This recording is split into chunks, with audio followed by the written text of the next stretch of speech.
shelter during the rain. But eagle avoids the rain by flying above the clouds. Friends, problems are common, but it is the attitude which makes the difference. I would now request Shri Prasad Lolekar to welcome the gathering and introduce Dr. Mashelkar, a man with a different attitude.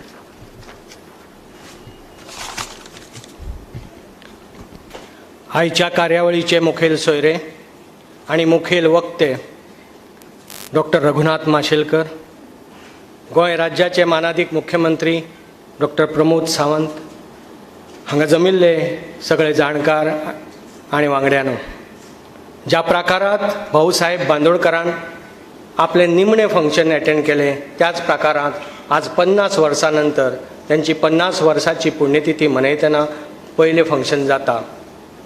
50 वर्सांनंतरही भाऊसाहेबाच्यो यादी ही वास्तू आणि हो प्रकार विसरूंक Paulo ना हे आयच्या उपस्थिती वयल्यान जाणवता. भाऊसाहेब बांदोडकराचे योग्य वर्णन गदी माडगुळकर हाणें आपल्या कवितेंतल्यान केला.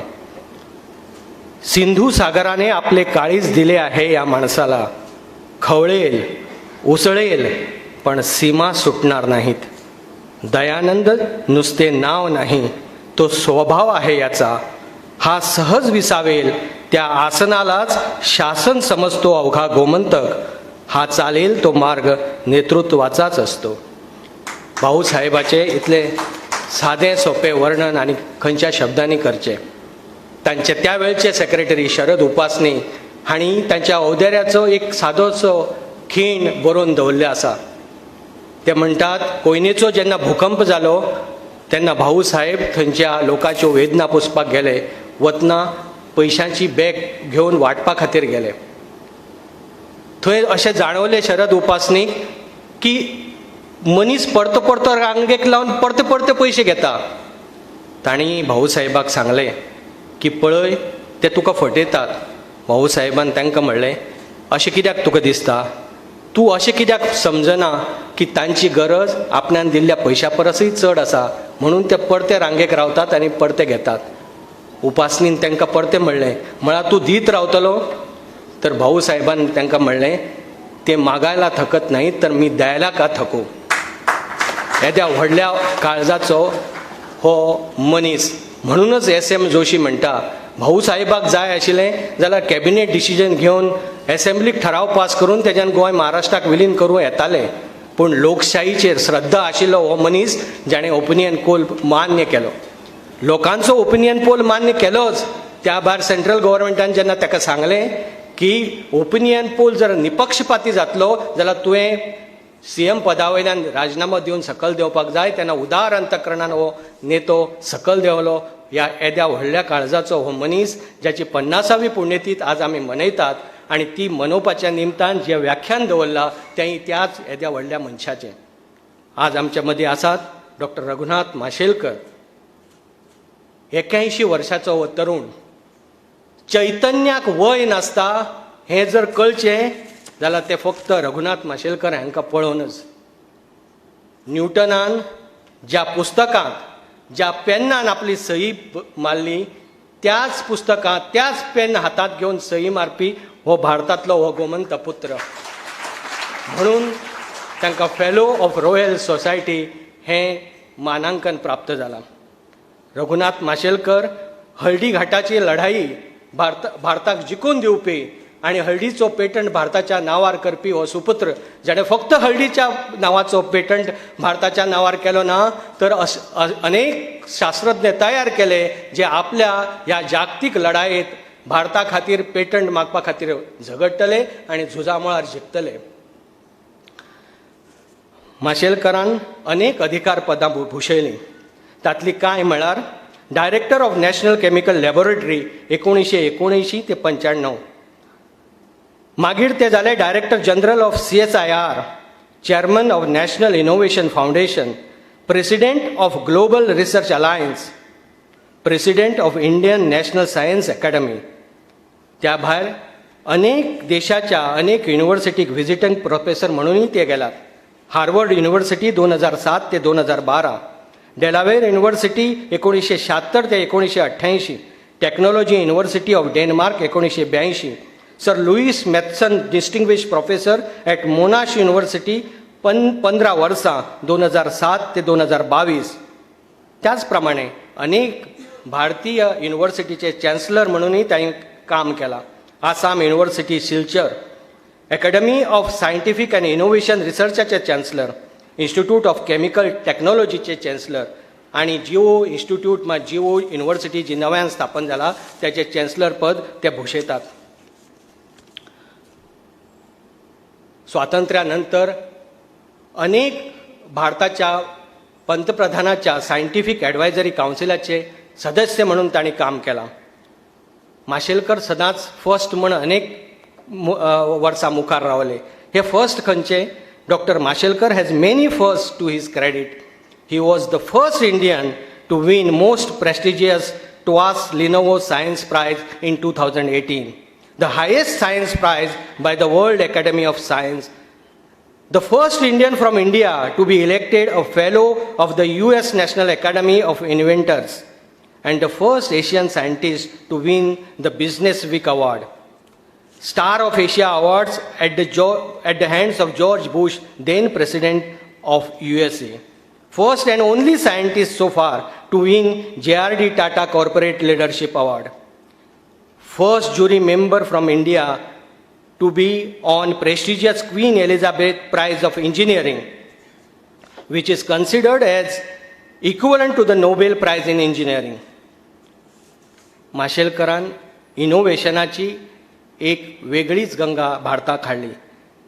ताणें इनोव्हेशन अनेक कॉर्पोरेट इन्स्टिट्यूशनाकय प्रमोट केलें.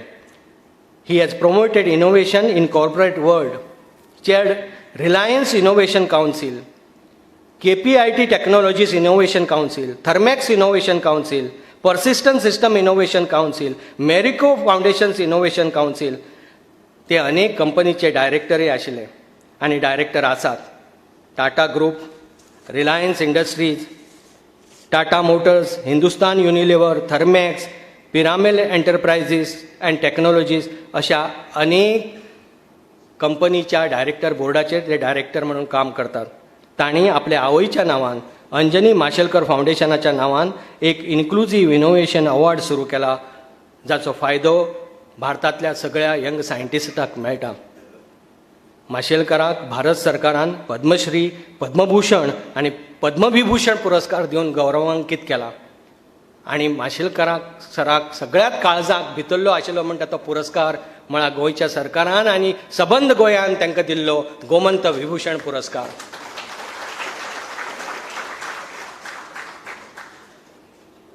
नानी पालखेवाला म्हणटा, जेन्ना मनीस खंय असो व्हड पांवड्याचेर पावता तेन्ना तो झुंबर जावन फक्त परजळटा, पूण एक झुंबर दुसऱ्या झुंबराक जर तेकेले जायत जाल्यार दुसरें झुंबर पेटना. ते काम फक्त मेणवात करता. येद्या व्हडल्या पांवड्याचेर पावनय माशेलकर सरान मेणवाती सारक्यो अनेक मेणवाती पेटयल्यात गोंयभरात आनी भारतभरात. असो हो गोमंत पुत्र जगभर नामना मेळिल्लो तुमच्या मुखार सादर करता आनी म्हजी 2 उतरां सोंपयता. देव बरें कर.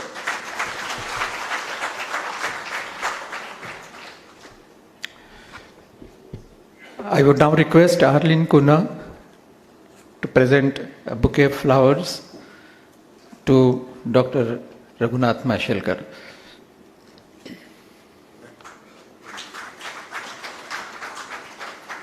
And Manali Prabhugaonkar will present a bouquet of flowers to our Chief Minister, Dr. Pramod Sawant.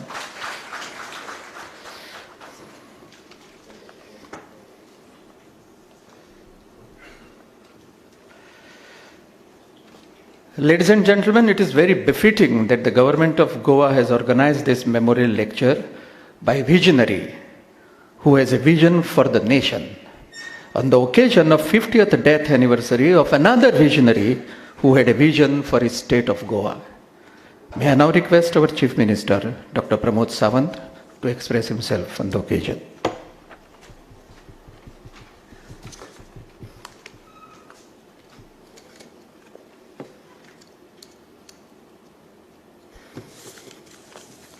Bhausaheb Bandodkar हांच्या 50व्या पुण्यतिथीच्या निमित्तात आज आयोजन केल्ल्या या खासा लेक्चरा खातीर आमच्या मदीं आसात डॉक्टर रघुनाथ माशेलकर.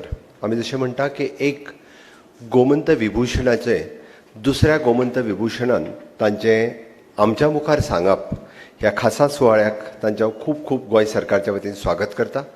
मान्यवरांचे जे खासा करून वेगवेगळ्या क्षेत्रांतले मान्यवर हांगासर आसात तांचें हांव स्वागत करता. गोंय सरकारच्या वतीन पुराय ह्या कार्यक्रमाक म्हणजे आयचो हो लेक्चर आसात अशाच पद्दतीची लेक्चर सिरीज फुडले वर्सभर खासा करून भुरग्यां खातीर भाऊची 50 वर्साच्या कार्यकाळांतलो तांचो पयलो मुख्यमंत्री म्हणून तांच्यांनी केल्लें कार्य हें आयच्या युवकाच्या समोर येवपाक जाय म्हणून तर खाशा कार्यावळ पुराय वर्सभर वेगवेगळ्या जाणांक हे लेक्चर सिरीज अशाच पद्दतीत वेगवेगळ्याचे इन्स्पिरेशनल टॉक हे आयोजन केले वतले. भाऊसाहेब बांदोडकरांचे स्मृती स्थल हे रिनोव्हेशन करपाचो पांयाभरणी सुवाळो आजच जालो. फुडल्या वर्सभराच्या भितर आमी भाऊसाहेब बांदोडकरांचे स्मृती स्थल हे परत एकदां 50 वर्साच्या उपरांत रिनोव्हेशन करपाचें काम आमी हातांत घेतलां. तिसरी आनी म्हत्वाची गजाल, कारण पणजे जिमखानांत आमी आसात, भाऊक क्रिकेट आनी फुटबॉल हो तांच्या सामचो काळजाक लागीं आशिल्लो आनी ताकाच लागून भाऊसाहेब बांदोडकर फुटबॉल चषक परत एकदां आमी गोंयांत सुरवात करता. GFA आनी GFDC हांच्या वतीन आमी अंदू गोंयांतले फुटबॉलपटू हांच्या खातीर फुटबॉल टुर्नामेंटाचें आयोजन केलां. वेळ पडलो जाल्यार हो football tournament every year Goa सरकार भाऊसाहेब बांदोडकर फुटबॉल टुर्नामेंट हे दर वर्सा खेळयतले. अशाच पद्दतीच्यो वेगवेगळ्यो एक्टिविटीज तांचे फॅमिलीज ट्रस्ट जे आसात तांच्यांनी आयोजन करपाचें ठरयल्या. वेगवेगळ्या राजकीय मळाचेरूय वेगवेगळ्यो एक्टिविटी जायत आसा.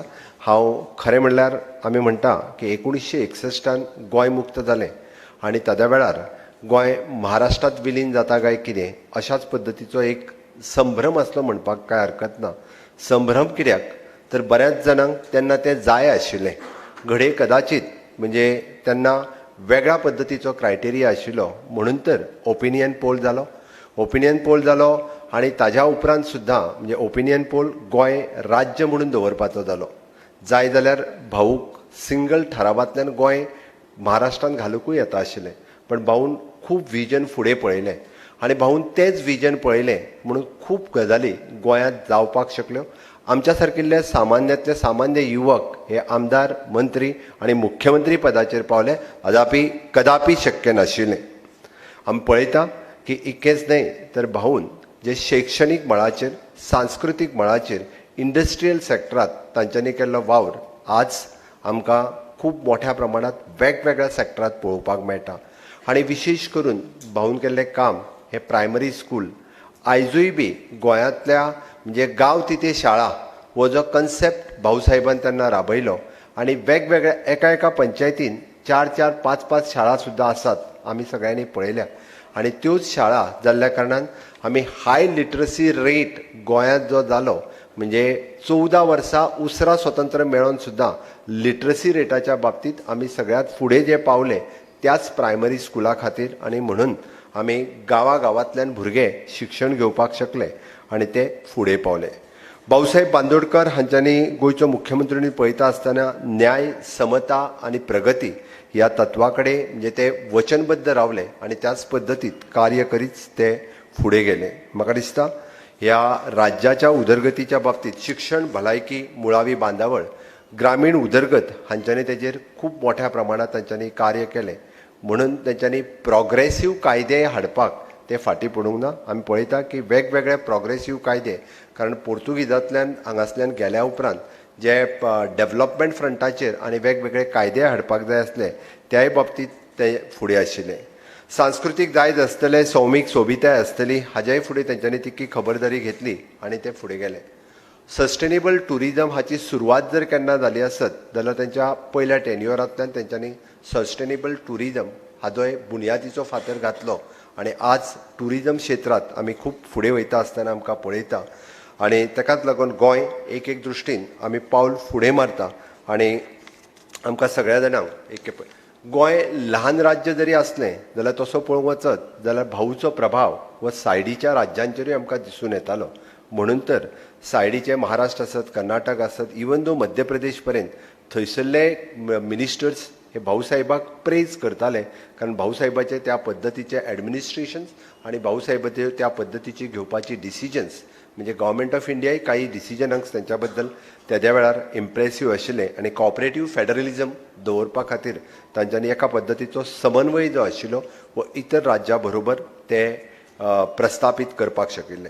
म्हाका आज खूब बरें दिसता की तांच्या 50व्या पुण्यतिथीच्या निमित्तान म्हण आमी ज्या जिमखान्यात तांच्यांनी आपलो अखेरचो श्वास घेतलो त्या पणजे जिमखान्याचें हांव अभिनंदन करता की सातत्यात भाऊसाहेबाच्यो स्मृती तांच्यांनी ताज्यो दवरल्या, तांच्यांनी जाग्यो दवरल्या आनी सातत्यात जिमखान्यात वेगवेगळे कार्यक्रम करता आसतना थोड्याच दिसा पयलीं भाऊसाहेबांचो क्रिकेट पॅड आनी बॅट हातात घेतलो स्टॅच्यू अनावरण करपाचें भाग्य तांच्या फॅमिली ट्रस्टात जरी स्टॅच्यू तांच्यांनी पणजे जिमखान्यात केलो, अनावरण करपाचें भाग्य म्हाका लाभलें.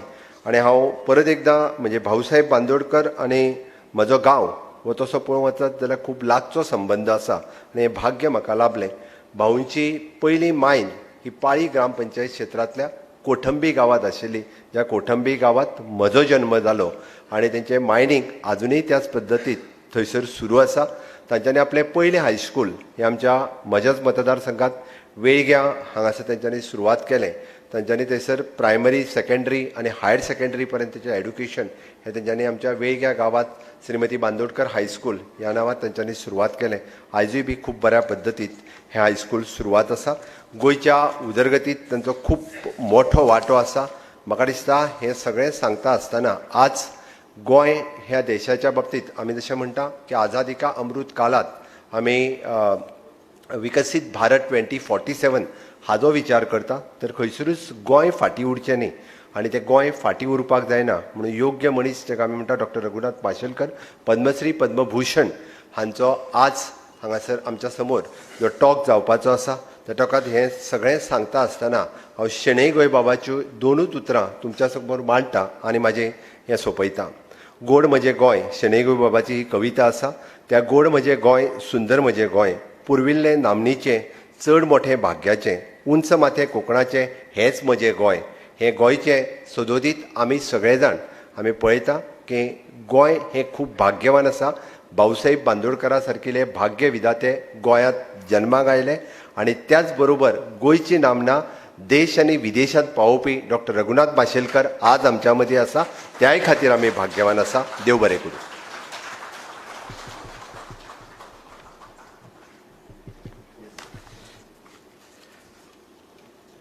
Ladies and gentlemen, Dr. Raghunath Ananta Mashelkar is known for his own world-class scientific research, for his transformative science and innovation institution leadership. He has been an influential thought leader in shaping science, technology, and innovation policies in post-liberalized India. He is the man, ladies and gentlemen, who in his book Reinventing India pronounced his Panchashil for the new millennium: child-centered education, women-centered family, human-centered development, knowledge-centered society, and innovation-centered India.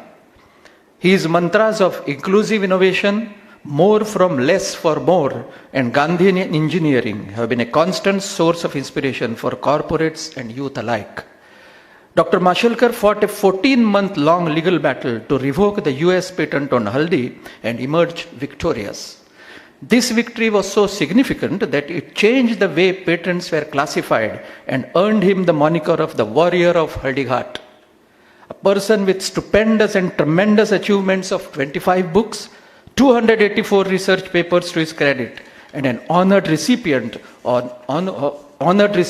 of doctorates by 44 universities from India and abroad. Ladies and gentlemen, please welcome Dr. Raghunath Ananta Mashelkar to the dais. Sir, the audience is yours. Just one clarification, since this is a memorial lecture, there will be no questions afterwards. Sir. Thank you.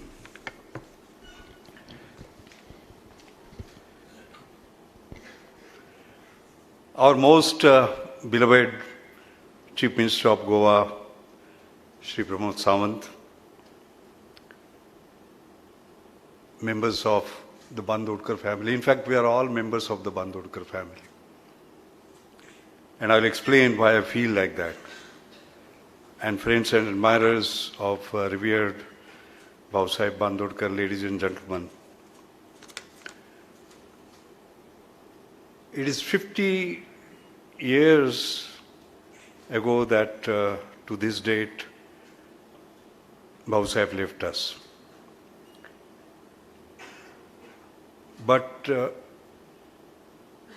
Bhausaheb was not an individual. He was an institution. Individuals go, institutions don't. So he is around. So although he is no more, he is everywhere for us. I feel most privileged that you thought, the government thought that I was worthy. Yatin, Jyoti, all the family members thought that I was worthy of delivering the very first memorial lecture. There is always something fantastic about being first, all right? Then we'll follow the second and the third, but being first, that's very, very special to me. So I'm very, very grateful to you. भाऊंना मी भेटलो गोमंतक मराठा समाजाच्या कार्यालयात. प्रार्थना समाजजवळ ते 2 हत्ती आणि Imperial theatre आहे, त्याच्या बाजूला याचं कार्यालय होतं. आणि त्याचं कारण असं होतं की गोमंतक मराठा समाजाकडनं मला स्कॉलरशिप मिळायची. मला वाटतं 8 का 10 रुपये दर महिन्याला होती, पण माझ्यासाठी ती बरीच होती. आणि SSC मध्ये secondary school certificate exam I had stood 11th among 135,000 students, and therefore I was felicitated by him in a not a formal big function. And I still remember, you know, I was म्हणजे मी बराच हडकुळा होतो, not like pot-bellied that I am now. And when I saw his magnificent figure, I must tell you, Pramodji, I don't know the sort of how I felt actually, but he made me feel easy. My पाठीवर हात ठेवला, माझी चौकशी केली, and then मी त्यांना चरण स्पर्श केला, त्यांचे आशीर्वाद घेतले. And what he said at that time I still remember. He said, खूप शिक, मोठा हो, आणि गोमंतकाला तुझा अभिमान वाटला पाहिजे असं काम कर. आणि आत्ताच गोमंत विभूषण कला मंदिरात मला 30 मे 2013ला मिळालं, म्हणजे जवळजवळ 10 वर्षापूर्वी. त्यावेळी मला त्यांची आठवण झाली. म्हटलं मी काहीतरी केलं असणार ज्याने, त्यामुळे तुम्ही माझं कौतुक केलं आणि आयुष्यात काहीतरी धन्य झाल्यासारखं वाटलं. भाषणाची सुरुवात करायच्या आधी एक गोष्टीचा मला उल्लेख करावासा वाटतो. ज्योतिताई बांदेकर यांचा जो आठवांचा परिजात हे पुस्तक त्यांनी फार सुंदर लिहिलेलं आहे, ते आपण मला पाठवलं होतं त्याच्यावर अभिप्राय लिहायला. आणि तो मी माझ्या स्वतःच्या हस्ताक्षराने लिहिला, कारण I did not have the Marathi font, you know, आणि आपण तो तसाच्या तसा छापला. I really appreciate that. So what I wrote there I will just read out, because if you want to understand Bhausaheb, I think that's the best book you can sort of have as an individual, as a person, because he was a great human being. तर त्यात मी लिहिलं होतं की व्यक्तिगत अनुभवातून पाहिलेल्या व अत्यंत ओघवत्या भाषेत लिहिलेल्या या भाऊंच्या हृदय आठवणी म्हणजे ज्योतिताईंनी आपल्या समाजाला दिलेली अनमोल देणगी आहे. यात भाऊंच्या तेजस्वी व्यक्तिमत्वाचे अनेक पैलू दिसतात. And sir, you talked about many of his qualities. दातृत्व, निरपेक्ष लोकसेवा, तडफ, धैर्य, विवेक, चिकाटी, निष्ठा, कलाप्रियता, अगदी छोट्या छोट्या गोष्टीतून भाऊंचे मोठे गुण दाखवणारे हे एक हृदयस्पर्शी व अगदी आगळं वेगळं व्यक्तिचित्र केवळ गोमंतकीयच नव्हे तर सर्व भारतीयांसाठी प्रेरणादायी ठरेल. हे मराठीत आहे. This book is in Marathi and I think it is our bounden duty that it reaches the world by getting it translated into sort of all languages. So I thought I will begin my lecture with this personal sort of remarks. The title of my talk today is Building New India as an Exponential Inspirator. Now you might wonder what is this exponential inspirator, and I will explain to you as I sort of go forward. Now how do I begin? Because I'm a scientist, so you'll expect me to start with the equation, so I will not disappoint you. I'll start with the equation. So there was this meeting of scientists where they're discussing what is the most powerful equation the scientists have created. So somebody got up and said Newton's second law, force equal to, आठवतं की नाही? Mass into acceleration, F equal to fa. Then somebody got up and said, no. Einstein, E equal to mc square. And then I was sitting quiet, and they said, what do you think is the most important equation? So I said, not Newton, not Einstein. So they were surprised, not Newton, not Einstein, what is it? So I said, according to me, the most powerful equation is E equal to F. Education is equal to future. As simple as that. And that is exactly what Bhausaheb did. And sir, you elaborated very eloquently his contribution that he had done in education. But I thought I will read out what Jyotita you had written, basically. It's in Marathi, again. शिक्षणाला भाऊंनी फार महत्त्व दिलं. खेडोपाडी असलेली निरक्षरता पुसून काढून बहुजन समाजाला साक्षर करण्याचं महत्त्वाचं पाऊल त्यांनी उचललं. त्या ठिकाणी खेड्यातील व शहरातील गरीब मुलांना शिक्षणाची आवड असूनही शाळेची फी भरणं अशक्य असल्यामुळे शाळेत जाता येत नसे. त्यामुळे मुलं शिक्षणाशिवाय गावात भटकत असत. मागासलेल्या समाजाची मुलं शिकल्यास पुढारलेल्या समाजाची मजुरी कोण करेल? ती शिफारून त्यांना मान देणार नाहीत अशा स्वार्थी व संकुचित विचारसरणीचे काही पुढारलेले लोक बहुजन समाजाच्या मुलांना मज्जाव करत असत. Those were the days. आणि देन अशा या मागासलेल्या समाजात प्रत्येक खेड्यात व कानाकोपऱ्यात जवळजवळ 1,500 प्राथमिक शिक्षणाच्या सरकारी शाळा भाऊंनी सुरू केल्या. 1,00,000-1.5 लाख मागासलेल्या मुलांची SSC पर्यंत शिक्षणाची सोय सर्वत्र केली. एवढंच नव्हे तर भाऊंनी बहुजन समाजाची सर्वांगीण सुधारणा व त्यांच्यात जास्तीत जास्त माध्यमिक उच्च शिक्षणाचा फैलाव करून सरकारी व औद्योगिक क्षेत्रात त्यांना मानाचं स्थान व आर्थिक लाभ मिळाला या विचाराने त्यांची गोव्यातच उच्च शिक्षणाची सोय व्हावी म्हणून arts, science, commerce, pharmacy, medical, engineering यासारखी महाविद्यालये सरकारी व निमसरकाररित्या उघडण्यास उत्तेजन दिले. गरजू आणि होतकरी विद्यार्थ्यांना स्वतःकडून हजारो रुपये आपले पूज्य पिताजी कैलासवासी बाळकृष्ण बांदोडकर यांच्या स्मरणार्थ द्यायची व्यवस्था केली. 1961ला पुण्यातील ज्ञानप्रबोधिनी या शिक्षण संस्थेला देणगी देऊन तेथील विद्यालयाला उपकृत केले. ज्ञानप्रबोधिनी ही फार मोठी संस्था आहे. I am proud to be his current president at the moment. आणि त्यावेळी अशा संस्थेला त्यांनी मदत करणं, त्यामुळेच आज ज्ञानप्रबोधिनी जे आहे ते आहे. अगदी अल्पकाळात शिक्षणाचा प्रसार इतक्या वेगाने इतरत्र कुठे झाले नसेल. At this speed and at this scale. And that's very, very sort of important. Why did I read that? I read that because it is important. Just as sir you emphasized this, I also want to emphasize this. The power of equation E equal to F. Then you said you have done only half the job. You have proposed the equation but you have not proved it. The fact that I am here is the proof of that. But I will go beyond it. There are a number of proofs as far as I am concerned from my life, and I will go back to 17 March 2000. What happened on that day?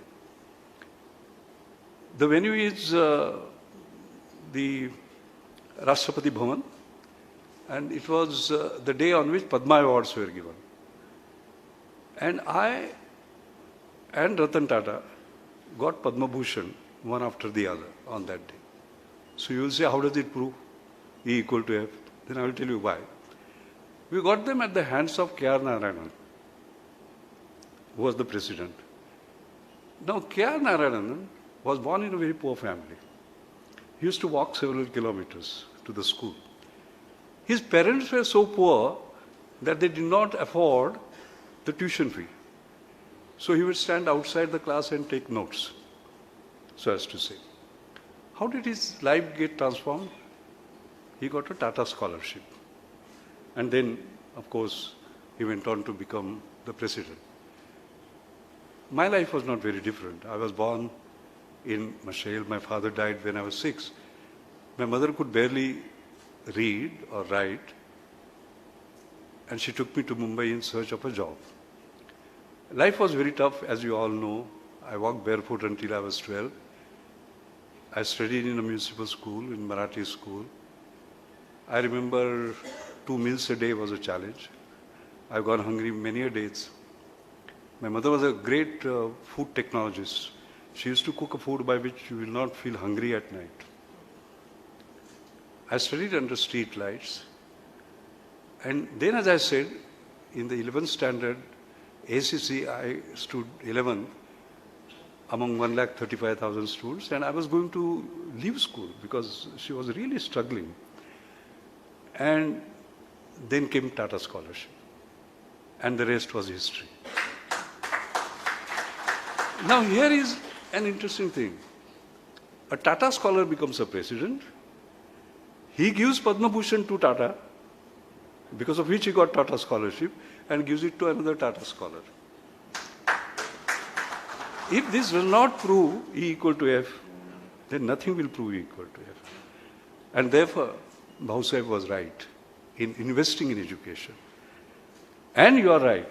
In the morning when we had a discussion, you remember we focused on education, skill, how completely committed you are to skill development. That's extremely important because that is the sort of going to be the future. I think I must modify the equation because as a scientist, you know, there is always a challenge if you make small mistake. So the actual equation is not E equal to F. It is E into education into opportunity is equal to F. We have seen PhDs applying for lower division clerk positions when railways sort of apply. That is not on. That means they have no opportunity. And therefore, how do we create opportunity? That's most important. So, in this context, let me tell you a story. There is this National Innovation Foundation, which was created by the government in year 2000. I was its first chairman and continued to be one for 18 years. But the real driver was Professor Anil Gupta, basically. I call him, or Guru, I call him sort of a modern Gandhi, you know, like he used to do Shodha Yatras in villages, walking miles basically. I mean, he has covered Kashmir to Kanyakumari thrice over, by the way, going all around, discovering innovation.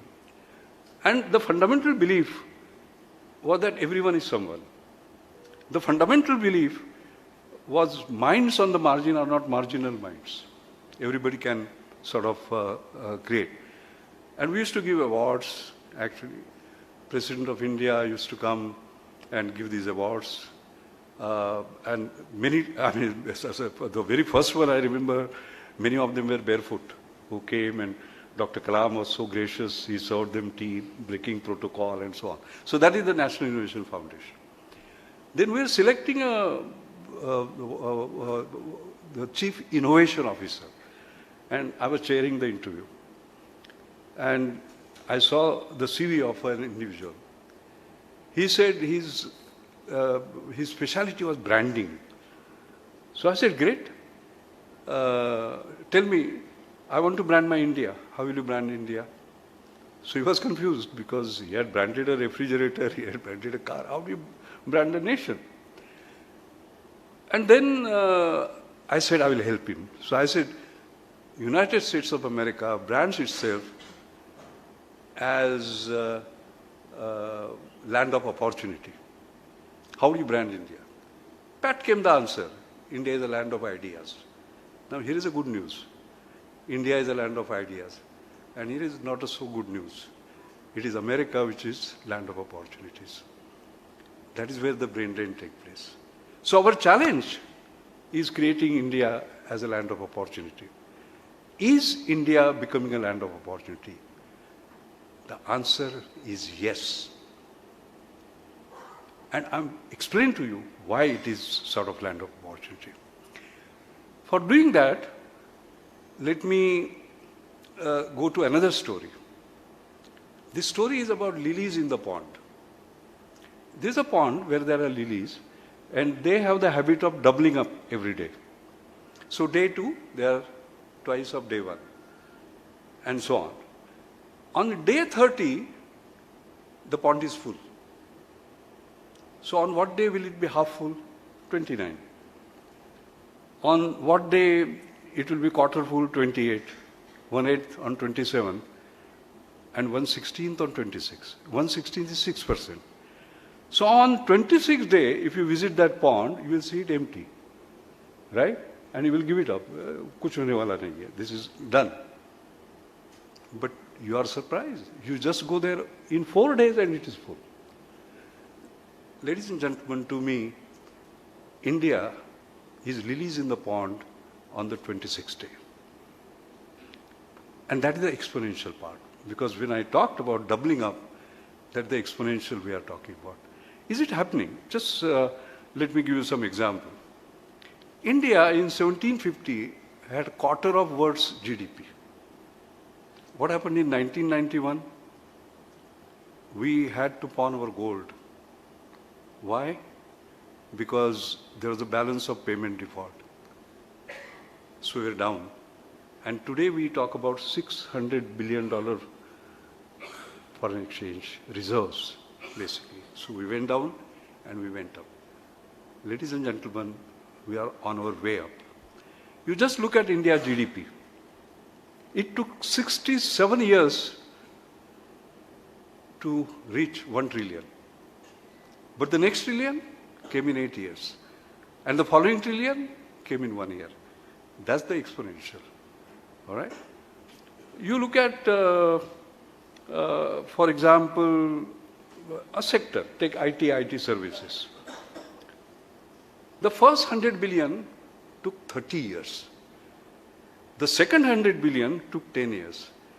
And the third 100 billion took 3 years. That's the exponential. That's my title, Exponential Inspirator. All right? So don't undermine a lilies in the pond on the 26th day because you don't know what the future is. So don't judge it by the current, judge it by the slope. Let's look at corporates, for example. I talked about the country, I talked about a sector. Let's look at corporates. I've been on the Reliance board for 17 years, and I've seen them grow. It took them 15 years to become a $1 billion company. In next 15 years, they did not double up. They went up by a factor of 10. So from 10 billion, they went to, the 1 billion, they went to 10 billion. In the next 5 years, again 10x, 10 into 10, 100 billion. And the following 3 years, that means the last 3 years, they have doubled up, 200 billion. And now, as I speak, it is close to 300 billion.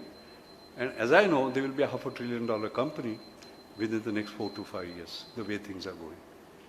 Can you just sort of imagine the kind of exponential that we are talking about? Now, you would say, what is fundamental as far as the growth is concerned? Because we all want growth. We want accelerated growth. We have lost a lot of time. As I said, for 67 years. You know, therefore, in 2007, when India celebrated 60 years, I celebrated 16 years. It was 1991 when we opened up. All right? That is where the great story that I'm talking about began. Right? So, therefore, we have to get into fundamentals and see what is very important. And it boils down to the discussion we had in the morning.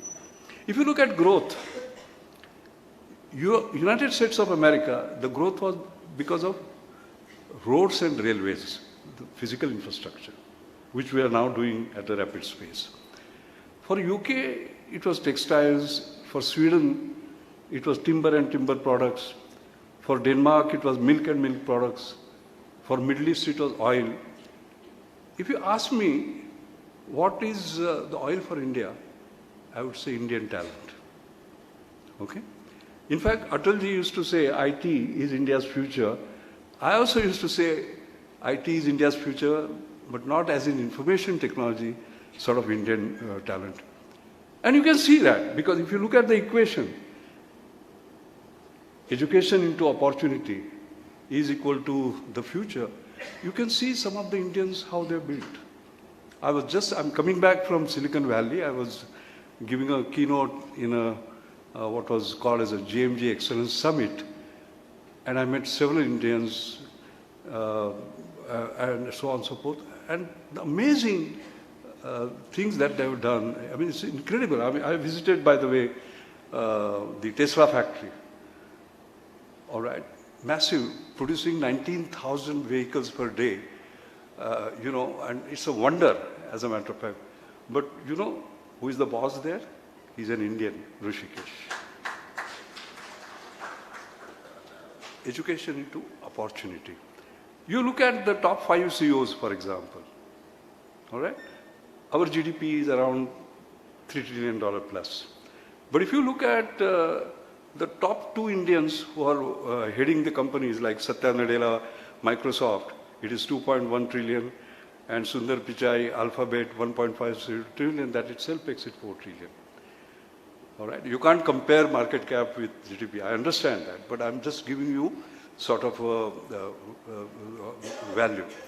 So I think the most important point here is that we should be proud, but not so proud when our Indians go and take over companies. We have to do it here. And that I'm most happy about. People call me a dangerous optimist. I give you my autobiography. It is called Durdamya Ashavadi, Dangerous Optimist. So I'm going to be dangerous optimist in this lecture also. And I am really encouraged by sort of what I see among the youth. And I'm very happy to see a number of young people here. I was interacting with some young people. I try to do that so that at 81 you feel younger. And I proudly mentioned to them about Satya Nadella and Sundar Pichai. I said, I'm very proud of our education system. Look at the kind of products we create. Okay? And I mentioned about Sundar Pichai and I mentioned about Satya Nadella. The answer was very interesting. One young fellow got up and he said, sir, I don't think you understand what is in our sort of. So I said, why? I thought I said something good. He said, no, sir. Your generation, your only aspiration was to go to US somehow. The next generation, go to US and get a job. The following generation, not only go to US, get a great job like in Microsoft, but become CEO. Not us. Not us. We want to create our own Microsoft, our own Google here in India. That's the new sort of generation, young generation. Claps and smile don't cost anything. So when you want to give them in abundance. Feel free. So what actually is happening today in India? Aspiration is fine to do that, but coming back to startups, also something that we discussed in the morning. You just look at the picture. And I must thank Prime Minister Narendra Modi for his vision and what he has done by creating this Startup India as a sort of a movement. Until 2016, we had 471 startups which are formally registered. In 2023, just in 7 years, we have 90,000, 200-fold increase, and exponential. Then you will give me one bigger applause when I tell you the next. Until 2016, we had 1 unicorn per year. Unicorn is a $1 billion market cap company. In 2021, not 1 per year, we had 1 per week. Almost. Not 52, I have to be correct as a scientist. 44, but almost. That's fantastic. Then we say, so what? They come, they go. What happens to them? What does it mean? I would tell you even a better news now. So I got an analysis done. I said, where do they come from? Do they come from elite institutions? Do they come from IMS? Because we have few elite institutions.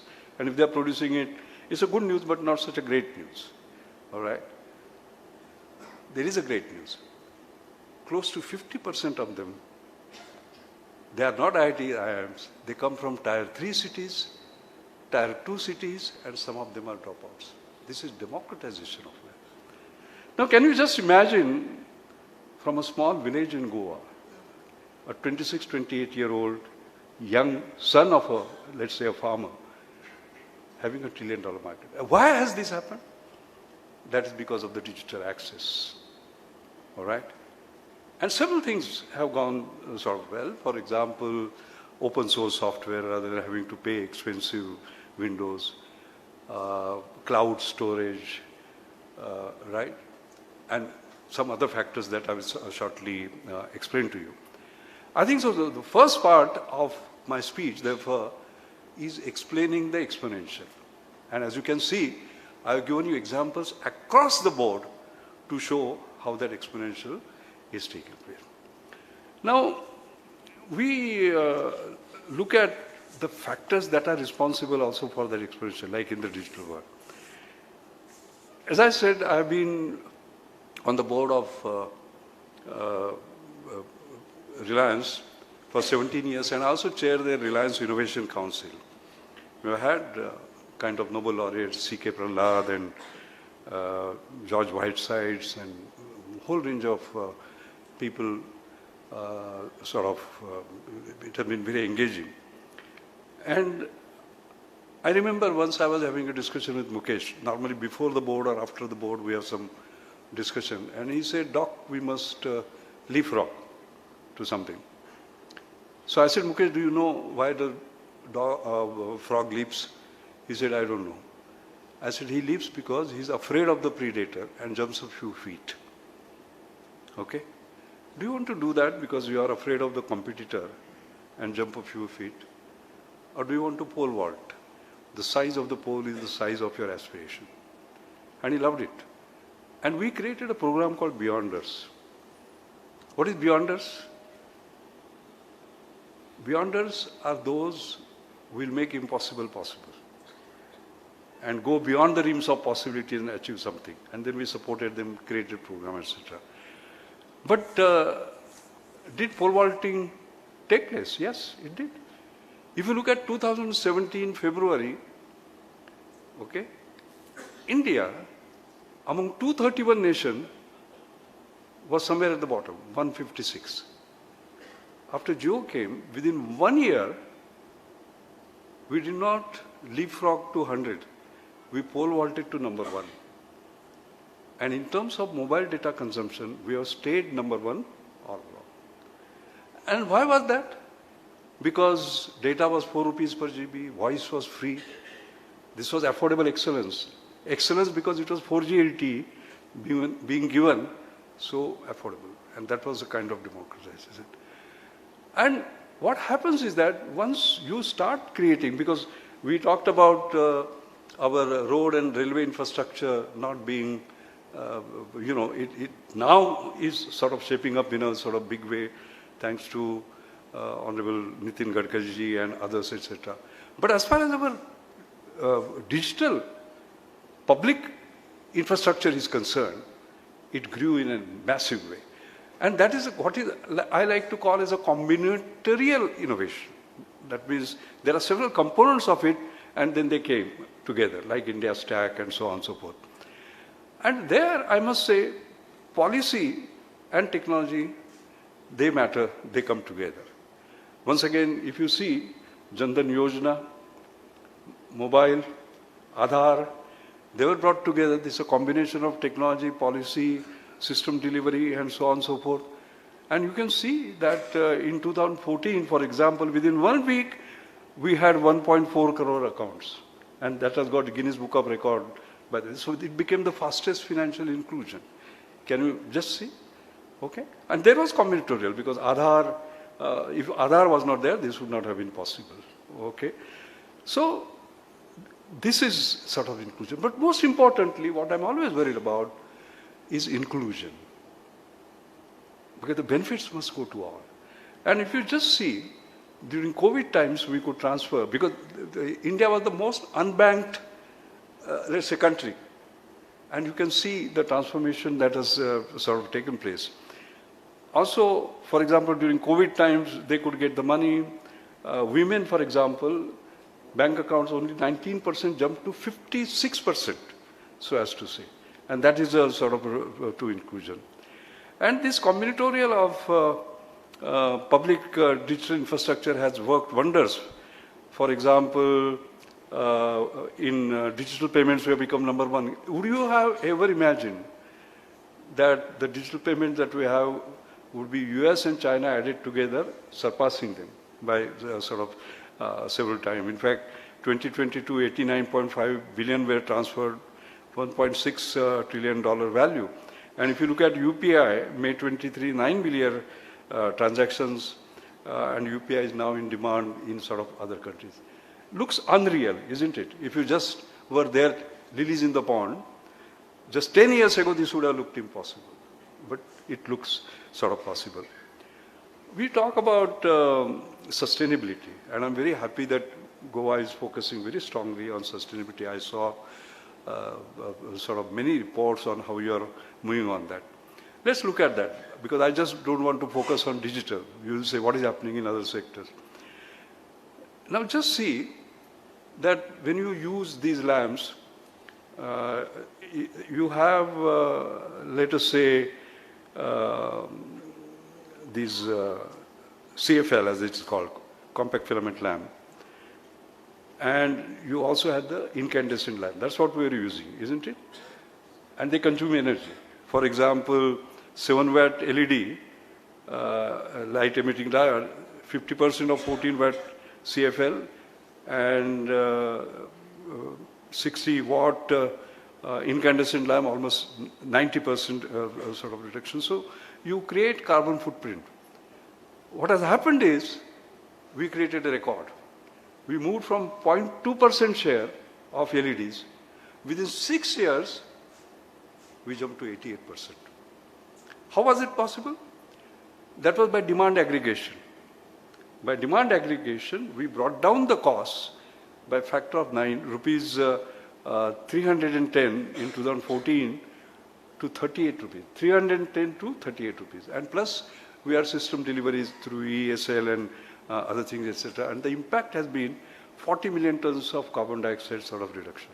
Now here is lilies in the pond. This happened in 6 years. That means when it was 0.2%, it was like that pond, 94% empty.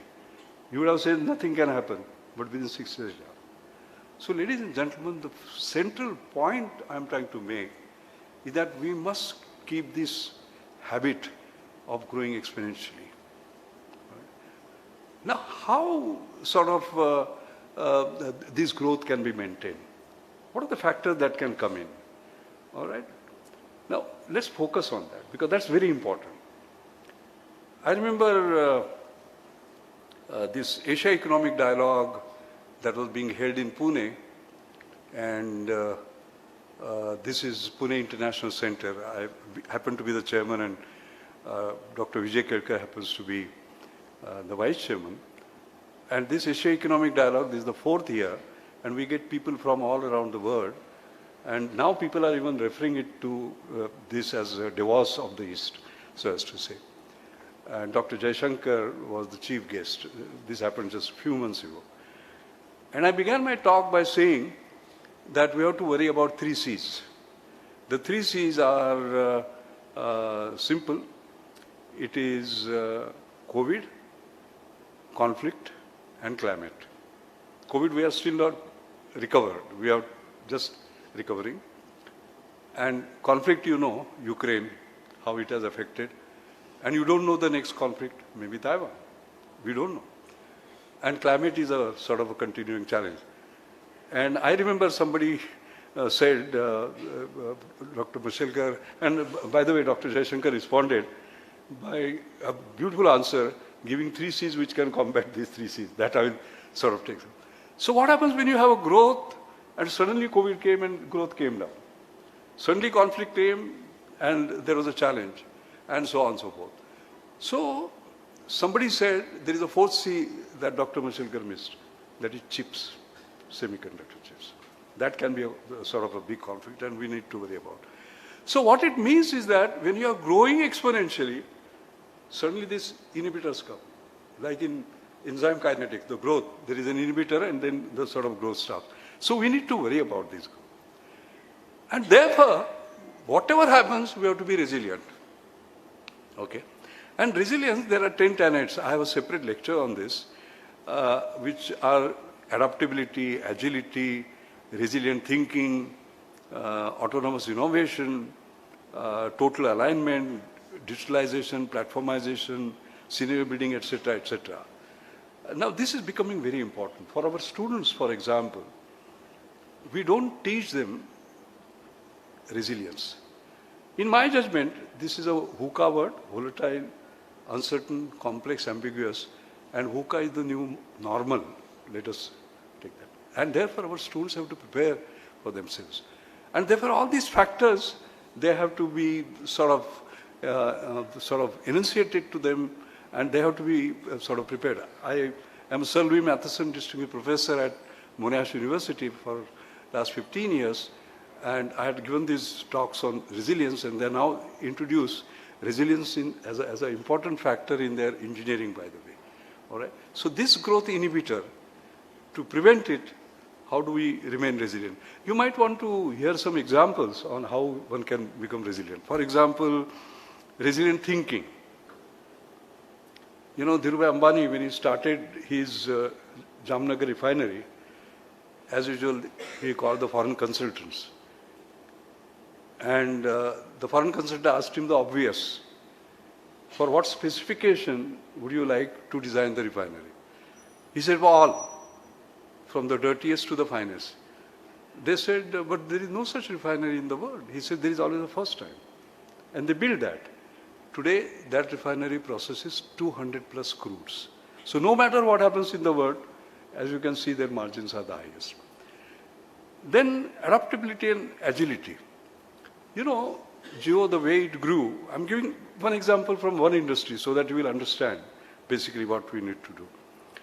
You know, to get 50 million customers, for telephone it took 50 years, mobile 12 years, YouTube 4 years, Facebook 3 years, and Twitter 2 years. Reliance did it in 83 days. They now hold the record. And of course, ChatGPT has broken all records. So I'm not talking about that. And the reason they could do was that they did onboarding in 15 minutes, not 2 days. And the reason that they could do was that they could use Aadhaar to do the eKYC. All right? That is, know your customer by doing the e-way. And then suddenly Supreme Court came and said, you can't use Aadhaar. So Goan, the way they were accelerating, right? Exponential comes in danger, isn't it? The moment you say you can't have that speed because you can't do that. They immediately went into an alternative and they created an image-based authentication, hyperverge artificial intelligence platform, an alternative, within 15 days, and they were back on track. So I think we must understand that VUCA is the new normal. It will come because of internal factors, external factors, and we'll have to sort of it. The other important part, and I want to emphasize this because again, it goes back to our conversation in the morning. There is what is called as talent, technology, and trust. The trust deficit creates a problem in growth. I'll give an example. You know, in my mother's name, I have created this Anjani Mashelkar Inclusive Innovation Award. I'll come to that a little later. And one of the winners was Naveen Khanna from ICGB. You know, when you have dengue, it takes a couple of days, 1 or 2 days, whether you have a dengue, at what stage it is, and so on. He created something which can do it in 15 minutes. Just 15 minutes. He had 2 markers. Okay? US FDA approved. US patents granted. Patents here granted. We will not buy them. Why? We are importing from US, we are importing from Australia, we are importing from South Korea. Then came a pandemic. All the kits were running out, and we went, give us few lakhs in such. Two countries said we can't, and only South Korea said we will. And as luck would have it, they loaded it on a ship which went to Africa, not to India. So we had no kits. What to do? We had no other alternative but to go to Navin Khanna. Navin Khanna's market share at that time was 0%. Today it is 78%. Imagine that ship had come to India, what would I have been? 0%. So I think it is most important that we have trust in our young people. And that is where we have to create systems, even in our startup, where we give them an opportunity. All right? We trust them. We take risks on them. Venture capital cannot be vulture capital. Venture capital has to be adventure capital. And how do we create that? You know, there is this Maharashtra State Innovation Society, of which I have been the co-chairperson. The other co-chair is the Skill Development Entrepreneurship Minister. And of course, I am permanent, I remain Mashelkar. The ministers, they keep on changing. And 2018, for example, we had a new startup policy. And I argued. I said, Sachin Tendulkar, at the age of 15, he scores a century. But he can't get into test because there is a 10-year, there is a 10-year experience. And as you know, startup is a startup. Where is the experience? And if you have the normal tender process, how will you give him the thing? So we changed the tender process as far as the young people are concerned. And I was just giving an example to the Honorable Minister in the morning that there was a drone, startup on drone, which was clearing the liquid surfaces. Basically, he was given the work order by PCMC, not following the tender process, but there is some other process that we have followed. He was successful, he got more orders, and today he is one of the leading, within 4 years, he has become one of the leading suppliers to defense on surveillance equipment. So giving that opportunity is possible. So exponential, this particular part about talent, technology and trust is very sort of critical. The other thing that I worry about India, and there are some others, I will not have time to go into that, I have written separately about it and elaborated quite a lot, is about the degrowth that can take place. See, we talk about India at 75. We are very proud. But we need to worry about Bharat at 75. What is Bharat at 75? 70% still in villages. Government statistics shows that in urban areas, 1 out of 6 is in slums, juggies. Government statistics shows that 1 out of 4 is below the poverty line, and after COVID it has become worse. That is our Bharat. And therefore, if that difference keeps on increasing, we have a challenge. Inequality is a sure way of getting into social disharmony, and the rest goes this thing. And that's why I'm very happy to see a lot of the scheme that we have launched, how they are trying to sort of reduce that inequality. Now, in order to make it clear as to what is India at 75 and Bharat at 75, I'll give you an example. A friend of mine, I'm president of this Swarupavardhini, which looks at education of the poor and so on. It's, I'm the vice president who is Uday Gujar. He brought his grandson to me. He's just 8-year-old during COVID time. And he said, we have a problem with this boy. So I said, what is the problem? He said, he knows everything. I said, how can that be a problem if he knows everything? So I said, sit down. What is your favorite subject? He said, all subjects. Very confident boy, 8-year. So because it was COVID time, I said, let's talk about biology. I said, what is the difference between bacteria and virus? Perfect answer. Then I raised the bar. I said, I've heard something about mutation. What is it? Perfect answer. 8-year-old boy. Huh? Then I raised the bar further. I said, what is spike protein? Almost 70-80% correct. Then we went to DNA. And I had on this iPad a photograph of my having a breakfast with Watson. Watson was the Nobel laureate. Watson and Crick got the Nobel Prize for finding the structure of DNA, as you know, the double helical structure. I said, who is he? He couldn't recognize. So I said, he is Watson and tuck came the answer, Watson and Crick.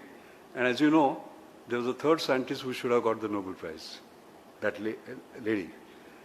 He mentioned her name and said she should have got. 8-year-old, how does he know that? Then I said, tell me, who is the scientist who has got 2 Nobel Prizes? Immediately, Madame Curie, including the year. I said, no, Linus Pauling also got 2. He said, no. The first one was for science, second one was for peace. 8-year-old. And has not gone to school for 1 year because of COVID. So I asked his grandfather and father, you are not scientist, how come he knows so much? He said, we have trusted him and have given him Google, full access to Google. Google is his guru. Then I alerted his father that he is using his brain as a storage. He has to use it as an intelligent processor, and that's why he will need a guru. In the same week, you know, I get another news. So here is young boy just flying because he got the access. Shraddha Paul, a 15-year-old girl in a village near Satara, commits suicide. Why? She couldn't give the online exam. Why? Because she did not have access to online learning. Why? Because her father and mother were so poor that they could not give it to her. So here is this boy, India at 75, flying, and here is this girl which is no more because she belongs to Bharat Institute. This is not tenable. This is not tenable. And we have to do something. And for that, I think we have to look at a new alternative, which is giving access equality despite income inequality. Now, how do you do access equality despite income equality? Can you do the magic? For example, an electrocardiogram takes, let us say, 500 rupees. Can you do it in 5 rupees? Looks impossible. Then mother's health has to be monitored, pregnant mothers, all right? How do you monitor it? On 1 rupee per day, looks impossible. Breast cancer, you have to do mammography and so on and so forth. You have to spend a large amount of money, etc. Can you do it just for $1? Looks impossible. All right? Hemoglobin takes 150, 200 rupees to find out. Can you do it in 5 rupees? Looks impossible. But all that impossible has been made possible in India, right here. In my mother's name, I have created what is called as a Anjani Mashelkar Inclusive Innovation Award. Inclusive innovation. You know, I used to leave whatever money I had with her whenever I came to Pune. Every weekend I used to come because I used to be in the research lab. And I have this habit of carrying cash. I used to give it to her. We never asked her what she did. But on the last day, after she passed away, I remember Shruti, my daughter, was checking and she found all that money there, saying that don't forget our roots. Help those who are doing science for the poor. And I created this foundation. That foundation, thank you. And that foundation, what it does is that there are 2 things we do. Making high technology work for the rich, very easy. Making low technology work for the poor, very easy. Making high technology work for the poor, very difficult. We give awards to that. Secondly, we always go by best practice. I'm following best practice. Arey, you are then following. Create the next practice. All the awardees so far are following the next practice. And all this has happened. I'll take, like a magician, I'll take something. You know, we talked about ECG. What happens?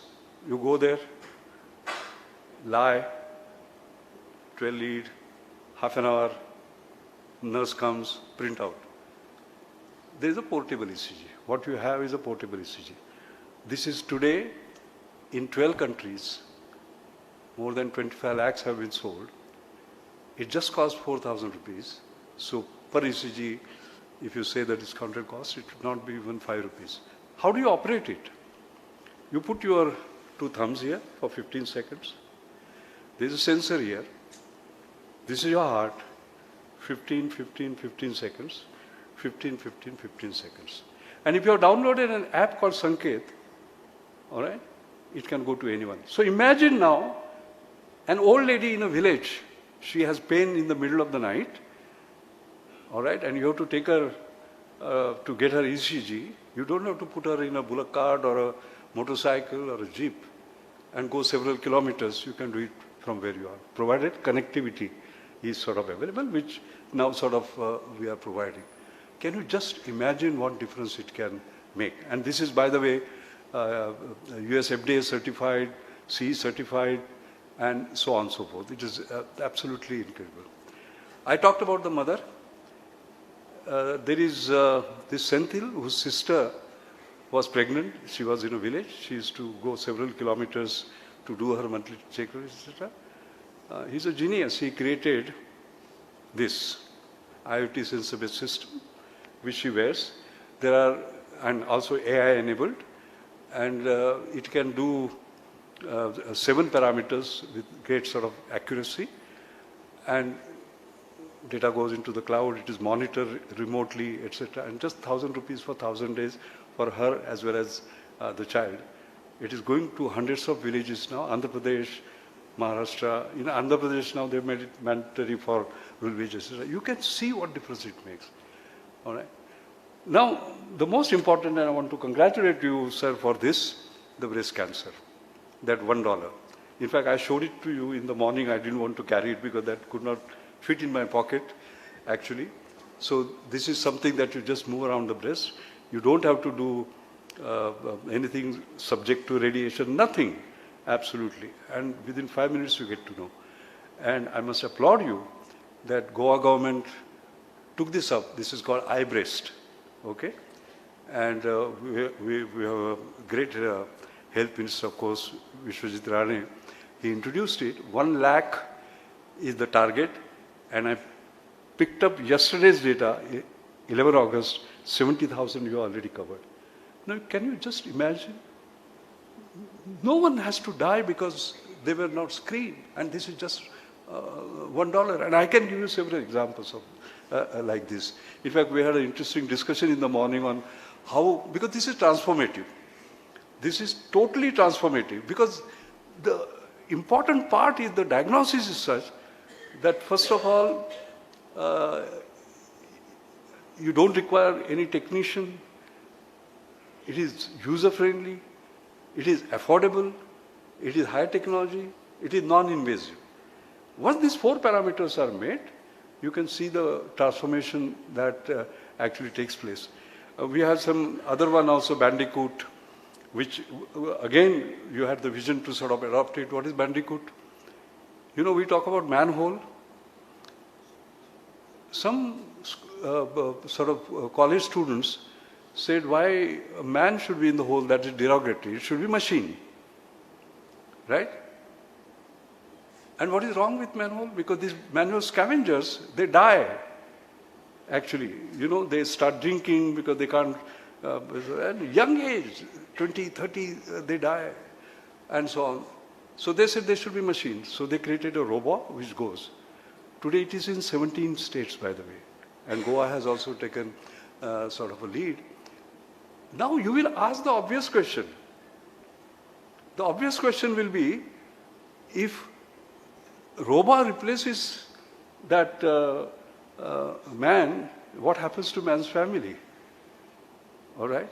So what they have done is that they have trained those manual scavengers on operating a robot.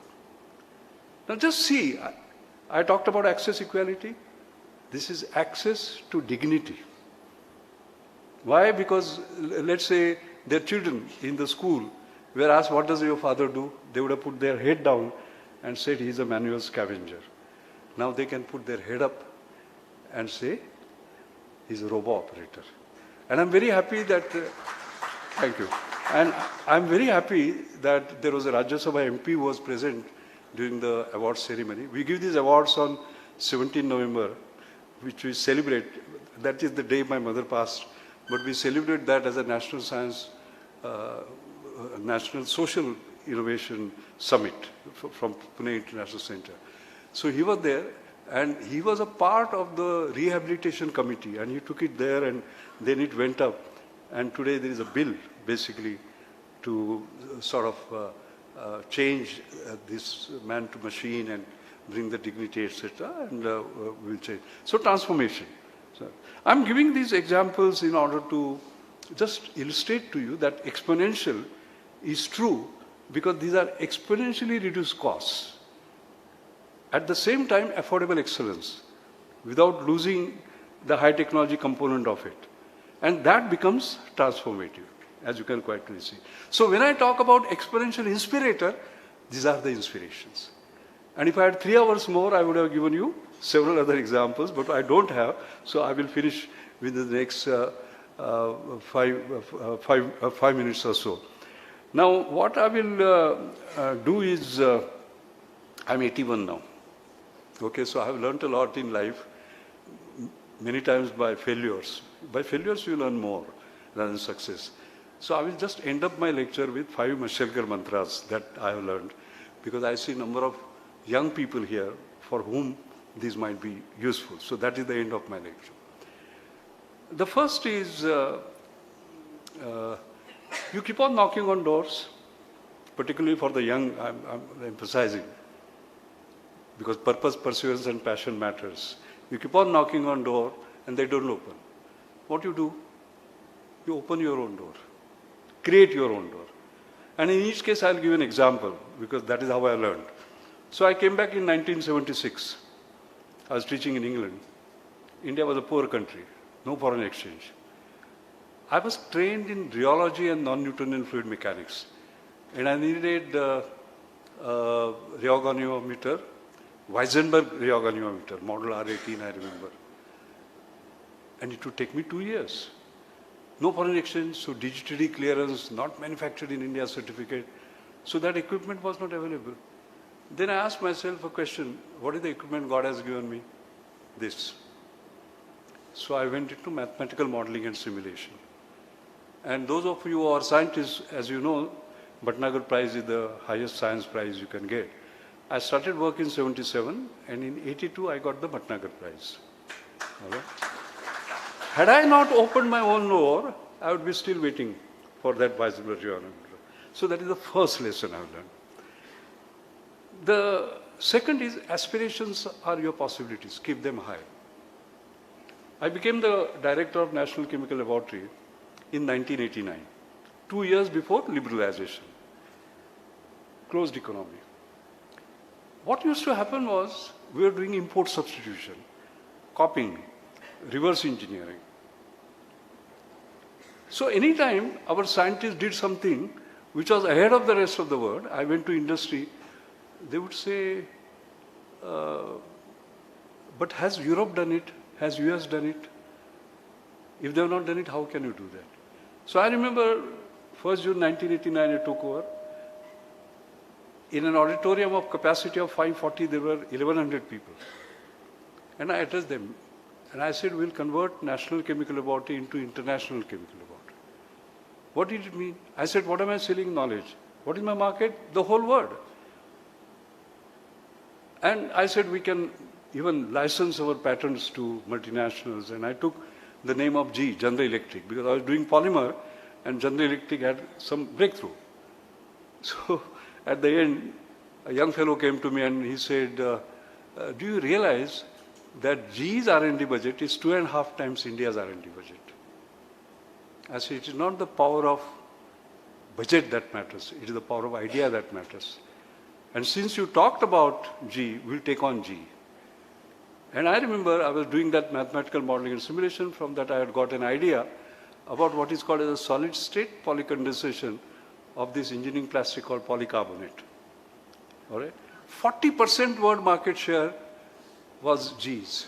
They were leaders. And we licensed 3 patents to G in 1992 for close to $1 million. That was the first reverse transfer of technology to that leader. So it is not the power of budget, it is the power of ideas. Right? That's extremely important. And that led to something else, because Jack Welch said, if they are so good, why are they not there? And in Bangalore, they created Jack Welch R&D Center, and that followed others. And today there are 1,500 R&D centers, as a matter of fact. That was the trigger. So remember this, keep your aspirations high. National Chemical Laboratory to International Chemical Laboratory. The same people who are copying reverse engineering, when that challenge was given, they rose to the challenge. And India always rises to the challenge, as we have seen. The third lesson is particularly for the young. You can do anything, but not everything. So focus. That's very important. And I will tell you the story about the focus. So what happened was, in the 7th standard, I had stood first with 88% mark, and I had to seek admission in the secondary school. And we required 21 rupees at that time. And my mother took more than 21 days to get that. And finally she got it from her friend, who was a maid in a Gujarati family in Chowpatty. By that time, and it was her life saving, she gave it to me. By that time, all the admissions in good schools were closed. If you know Mumbai, you know Wilson High School, Aryan High School, Chikitsak High School, and we went to a poor school. And that poor school was Union High School, where poor people's children went. But that poor school had rich teachers. One of them was my science teacher, Principal Bhave. He did not believe in chalk and talk. You know, he would show us things. Like, for example, soap factory. Just no chalk and talk and explain how that happens. He took us to a visit. How many of you have actually visited a soap factory? Please raise your hands. 1, 2, 3, 4, yeah. I visited it at a young age. I did not have money to pay for the tram, but that teacher, he was also poor, but he paid my tram. We went to Vimco factory. And one day he did something that was the wow moment. You know, in all our life, there is always a wow moment. He took us out into the sun. He had the convex lens in his hand. He had a piece of paper, and he wanted to show us how to find the focal length. He moved it up and down, and when the brightest spot came, he said, this is the focal length. And then he held it for some time and the paper burnt. And he said, like this, if you focus all your energies, you can burn anything, you can do anything. That was an inspiration moment for me. I said, my God, science is so powerful, I must become scientist. But later on, I said, it gave me the philosophy of life. But as I grew, I saw more in it. What did I see? That as far as the convex lens is concerned, the sun's rays are parallel. Okay? And what is the property of parallel lines? They never meet. What does convex lens do? It makes them meet. So I thought of convex lens leadership. When I took over as the director of National Chemical Laboratory, we had inorganic chemistry division, organic chemistry division, polymer chemistry division. No two divisions will talk to each other. I said nothing. One NCL, team NCL, and so on. Then I became Director General of CSR.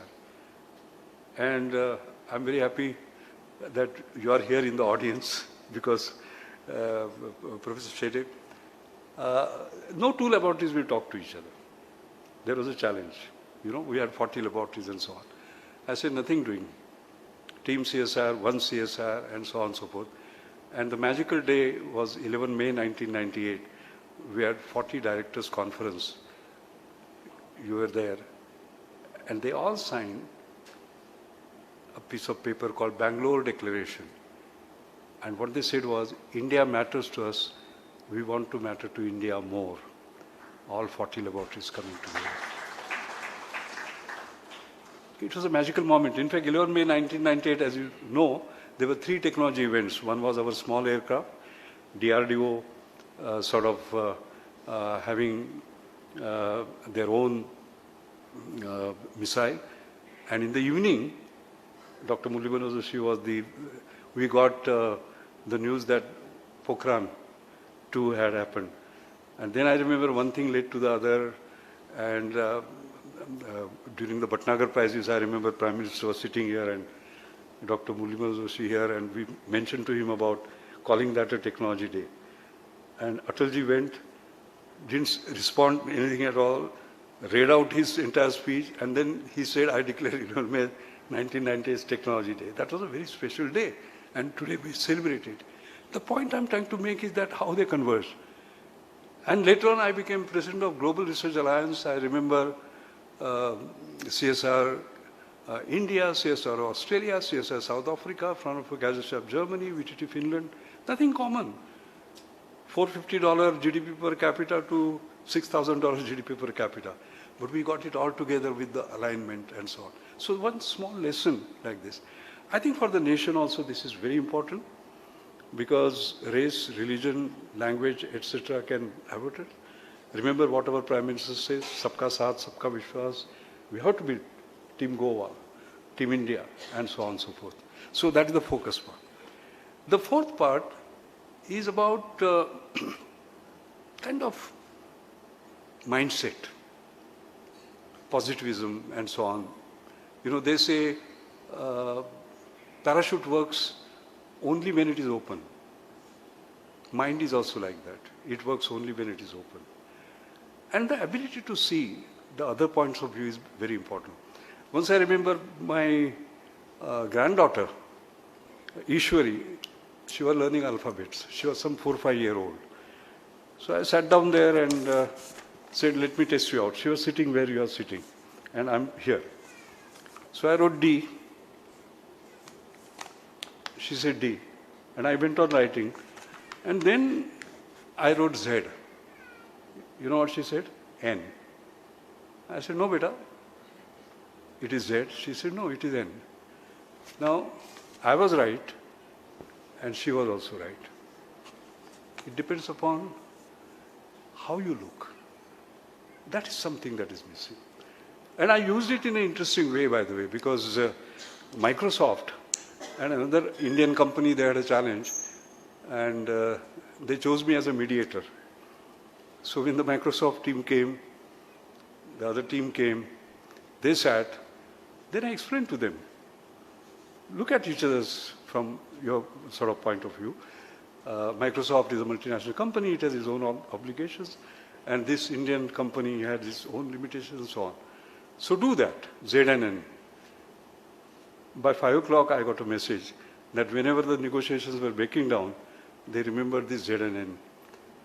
And finally they set it. Just that little ability. And this goes for all national conflicts that we have today. It's ability to do that and sort of open mind. I think that is very, very important. And positivism. You know, people call me dangerous optimist. I'll tell you just one little story. Delhi University, I was invited for Physics Teachers Association, and there was a turmoil. And after the opening session, they were going to go to the Vice Chancellor with Morcha. And then somebody said, he introduced me like you did, and he said, as you know, we are all in coma. And Dr. Mashelkar will tell us what to do. So I said, I have never addressed 500 people in coma. Maybe he did not mean we are in coma, but we are at a comma. What does comma do? You have written half the sentence, you have not done the remaining. You write, maybe it's a positive one. Write another one which is positive. Para, which is positive. Page, which is positive. Chapter, which is positive. And then I left. You know what happened? After that, they met, had a discussion about this comma and comma, and they dropped going there. This is what I mean by looking at the positivism. When you look at a half glass full, a half glass empty, when there is a darkness, you know, we start accusing the government, but somebody has a sense to get a candle and sort of light it. So that's the fourth mantra that I have learned in my life. And the last one now. And the last one is there is no limit to human achievement, there is no limit to human endurance, there is no limit to human imagination. You know, 1953, until that time, Everest was supposed to be not conquerable at all. Okay? But then Tenzing and Edmund Hillary conquered it. And after that, an 80-year-old has conquered it. A 14-year girl has conquered it. A blind man has conquered it. Somebody whose leg was amputated has conquered it. And somebody has conquered it 20 times. You understand? I think that is the issue. So I have, Professor Sena Rao is my sort of great guru, and he's a Bharat Ratna, as you know. And he has got everything other than Nobel Prize, and I hope he gets it one day. So when I became Fellow of Royal Society, I called him, because there have been only 3 engineering scientists in 363 years who have become Fellow of Royal Society. The signature that one talked about and so on. So I thought he will be very happy. And his answer was, not bad. So I was disappointed.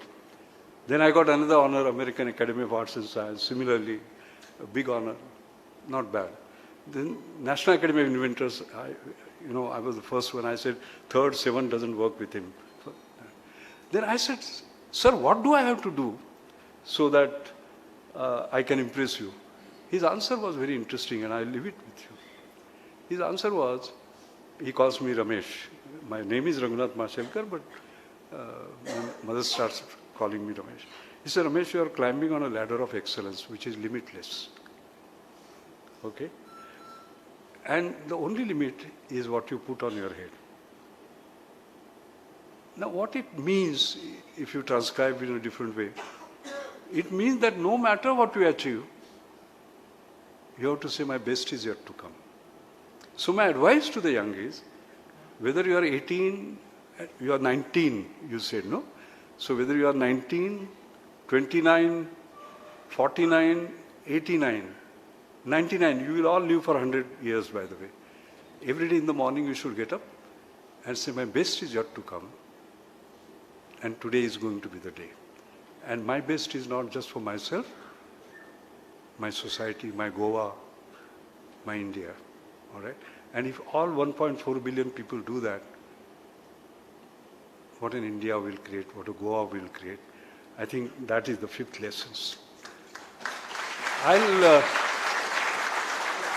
I'll just end on a personal note in 2 minutes. I remember giving the D.D. Kosambi Memorial Oration in 2011, and Satish, you had chaired that, and you remember what happened then. The title of my talk there was Making Impossible Possible. This was several years ago. Today also my talk is Making Impossible Possible. How can you be exponential all the way? And there I had said, basically I had dreamed something about Goa, and as you know, I was chairing that Goa 2035 sort of document. And I said, unfortunately, I won't be there when 2035 comes. And then I said something which scientists should not say. So I said, but I want to see my Goa in 2035 in its sort of full glory. And why doesn't the God take away the rest of my life, but allow me to come for one day in 2035? And you remember what happened then. Somebody got up in the audience and said, we want you to see Goa at 2035. So what we'll do is that each one of us will donate 1 week, 1 month of our life. I was very touched. That's what makes Goa special, by the way. It comes from here. And then after that, something very interesting happened. My Reinventing India book actually carries that, because I was in Monash, and one Shailesh Sanjgiri wrote to me, and I will read it out, because I want to end this particular lecture on a note where I want to say how grateful I am. I'm very proud to have been born here, but I'm most grateful to you for the love and affection. And he wrote, I celebrated my 63rd birthday year to keep the promise made to you in Kala Academy on February 5, I have prayed to the Lord to debit 1 month of my life to credit to you, for you to live long, for the service to the nation, and more for you to see your beloved Goa at 2035.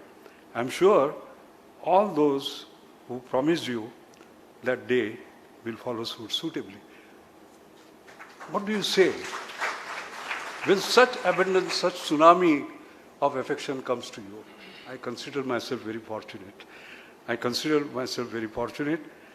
I really want, I'm very happy with the way sort of we are moving. Our GDP per capita is higher than that of India. When I received the Padma Vibhushan, Gomanta Vibhushan, I had said that Goa is a developed state in a developing country. Basically, we should not compare ourselves with India. We have to sort of look at globally. And we are all dreaming now about India at 100. And we are setting some targets. But I'm looking at Goa at 75 to not only meet those targets, but exceed those targets. And I want to see that day. Thank you very much.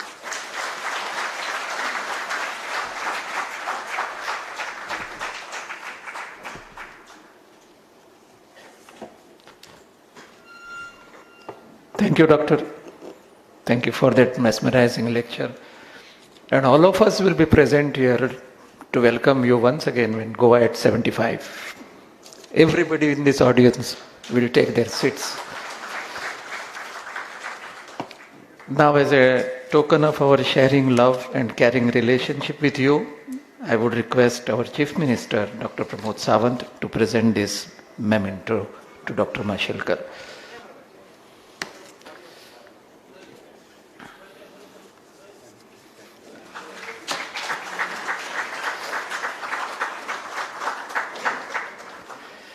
Ladies and gentlemen, we will conclude this function by vote of thanks proposed by Shri Deepak Bandekar, Director, Department of Information and Publicity.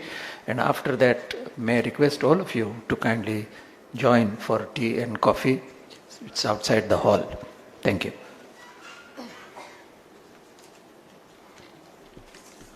Good evening to all of you. Our keynote speaker for today's memorial lecture, Dr. Raghunath Mashelkar, Honorable Chief Minister Dr. Pramod Sawant, dignitaries in the audience, ladies and gentlemen. It's my privilege to propose a vote of thanks for today evening.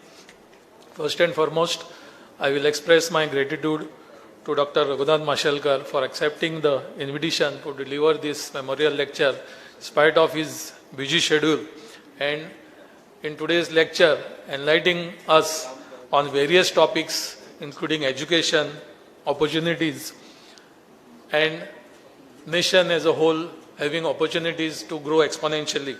Thank you, sir. I would also like to thank Honorable Chief Minister Dr. Pramod Sawant for attending this memorial lecture and always giving us support and guidance in arranging this memorial lecture. My thanks to Secretary Education, Sri Prasad Lolekar, for his welcome speech and introduction of the keynote speaker.